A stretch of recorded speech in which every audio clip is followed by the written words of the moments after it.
seen stop this tuko pamoja hypocrisy, because we've seen a lot of that I liked from Julie. Yeah, from Julie. Yeah, every time we have a tragedy, you have quite a number of hashtags trending.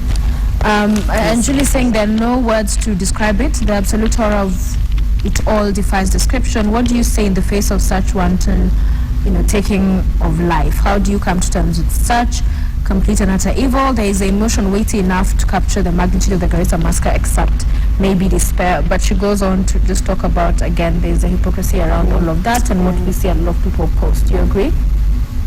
I think, especially when we are talking about the unfortunate incident that happened last week. Yeah. Sometimes when you take a step back to look at it like she is looking at it, because you wake up and some 140 something people have died, and that is the moment now we change and we become one. And we could have been one way before, but then we weren't.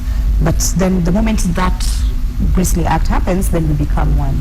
And then even in becoming one, you really don't see it that much. Because I heard some people really complaining about things taking too long, especially for parents, them being turned away. Chiromo was a mess.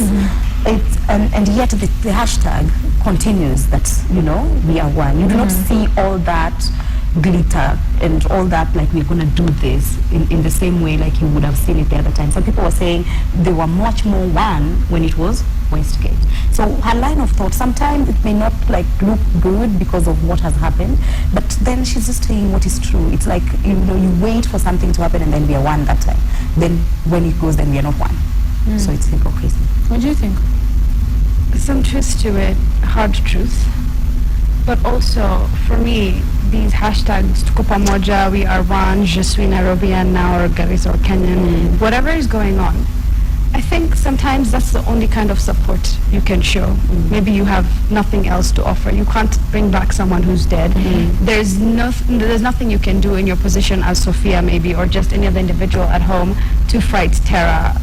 But you want to show that empathy, that support, and you do feel the loss to some extent. You're Kenyan.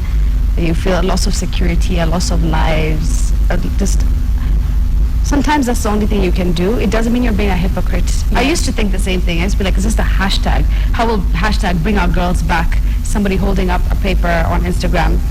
But it's just that loyalty, that support, that showing. Adding your voice is something that's important. At least you're doing something.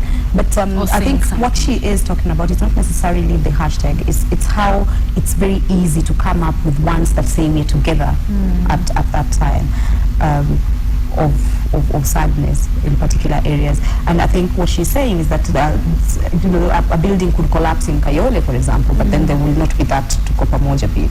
Okay. Bring out those